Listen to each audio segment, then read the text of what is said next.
শুভ দুপুর বন্ধুরা। আজ আমাদের বাড়িতে রান্না হয়েছে ইলিশ মাছের ভাপা আর মাথা দিয়ে কচুর লতি। তো এই কচুর লতিগুলো দেখতেই পাচ্ছ বন্ধুরা, আমি ধুয়ে কেটে সব গুছিয়ে নিয়েছি। এই কচু লতিগুলো আজকে বরমশাই এনেছে বাজার থেকে। আমি একটু গরম জল বসিয়েছি একটা বাটিতে, তাতে অল্প নুন দিয়ে দিয়েছি, কেননা কচু লতিগুলো একটু ভাপিয়ে না নিলে আর চুলকায় প্রচণ্ড, কেননা বৃষ্টির সময় চুলকানোর সম্ভাবনা বেশি। তো ভাপিয়ে বসিয়ে দিই। আর এখানে চলে এসেছি মশলা তৈরি করব। যেহেতু আমি ইলিশ মাছের ভাপা করব, সেই জন্য মশলা এখানে তৈরি করব। তো আমি মিক্সিতেই মশলাটা তৈরি করে নেব। তো ওই কারণে কালো সরষা দিয়ে দিলাম, আর একটু সাদা সরষাও দেব। কালো সরষার ঝাঁঝটা ভালো হয়, তাই কালো সরষাটা দিলাম একটু বেশি করে। আর সাদা সরষাও দিয়েছি, শাশুড়ি মা সাদা সরষাও দিতেন, কালো সরষাও দিতেন, আর পোস্তও দিতেন। আমিও দেবো একটু পোস্ত, দিলে মা বলতেন যে খুবই ভালো হয় সাদা সরষা কালো সরষা পোস্ত একসঙ্গে মিশিয়ে দিলে। আর আমি এখানে দুটো কাঁচা লঙ্কাও দেবো, কেননা কাঁচা লঙ্কা দিলে খুবই ভালো হয়। বেশি লঙ্কা দেব না। তো মাছ নিয়ে চলে এসেছি, মশলাটাও পেস্ট করে নিয়ে চলে এসেছি। এই মশলাটা ভালো করে মাছের সঙ্গে ম্যারিনেট করে নিতে হবে। একটু আগে থেকে ম্যারিনেট করে রাখলে টেস্টটা ভালো হয় আর মাছের মধ্যে অ্যাবজর্ব হয়ে যায়। তো ওই কারণে আগে মশলাগুলো দিয়ে দিলাম। এরপরে নুন দিয়ে দেবো, হলুদ দিয়ে দেবো, আর লঙ্কা গুঁড়ো দেওয়া যায়, বাট আমি এখানে লঙ্কা গুঁড়ো দেবো না, কেননা আমি অলরেডি দুটো লঙ্কা পেস্ট করে রেখেছি। আর ভাপার জন্য আমি আরও 2-3টে লঙ্কা কেটে দেবো। বাচ্চারা খাবে, যেহেতু ঝাল হয়ে যাবে, সেহেতু আর বেশি লঙ্কা এখানে আমি করছি না। আপনারা চাইলে করতে পারেন, তাতে কোনো প্রবলেম নেই। তো বন্ধুরা, আপনারা কোত্থেকে দেখছেন আমাকে কমেন্ট করে জানাবেন, কেমন হচ্ছে বা কি না হচ্ছে সেটাও আপনারা কমেন্ট করে আমাকে জানাবেন।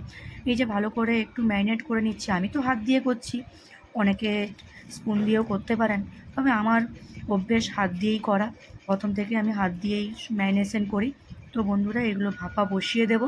তো ওই কারণে আমি একটা টিফিন কৌটো নিয়ে নিয়েছি, ম্যারিনেশন করে রাখা ছিল আগে থেকেই।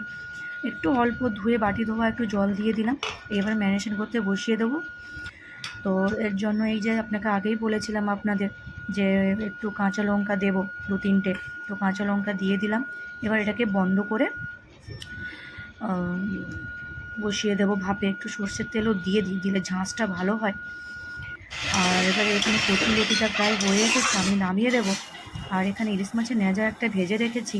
আমার হাজব্যান্ড ভর্তা খেতে খুব ভালোবাসে, আর একটা ইলিশ মাছ ভেজেছি তো একটাই পিস, তো ওই কারণে তেলও কম বেরিয়েছে, তাই একটুখানি তেল তুলে রেখেছি ওর জন্যে। তো রেডি হয়ে গেছে, নিয়ে চলে এসেছি। এই যে দেখুন বন্ধুরা, ভর্তা সঙ্গে কচুর লতির শাক আর ইলিশ মাছের ভাপা। তো হাজব্যান্ডকে এবার খেতে দিয়ে দিয়েছি, ও এবার খেয়ে বলবে কেমন হয়েছে। কী গো, বসো খাও। কই রেডি হয়ে গেছে? আচ্ছা, একটু ইলিশ মাছের তেলটা প্রথমে নিয়ে নিই গরম ভাতে। ভালো লাগে প্রথমে ইলিশ মাছের তেলটা দিয়ে ভাত মেখে খেতে ভালো লাগে। আর ইলিশ মাছের লেজা ভাতটা তো দারুণ লাগে, এই জন্য তোমাকে বানাতে বলছিলাম। দেখি কেমন হয়েছে। হ্যাঁ, খুব ভালো হয়েছে, ভালো হয়েছে। আর ইলিশ মাছের লেজাটা ভেজে কাঁটা বের করে সুন্দর ভর্তার মতন মাখিয়ে নিলে ভালো লাগে খেতে।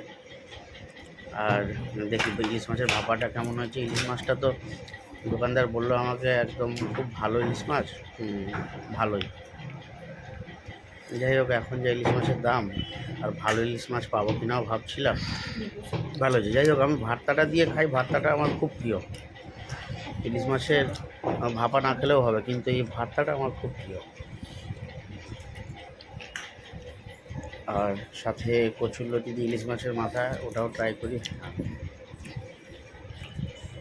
নো ডাউট ভালো হয়েছে, তবে মায়ের মতন অতটা ভালো হয়নি, তবে ভালো হয়েছে। ওটা ট্রাই করেছে। খুব ভালো হয়েছে। তাহলে বন্ধুরা, আমি খেতে থাকি।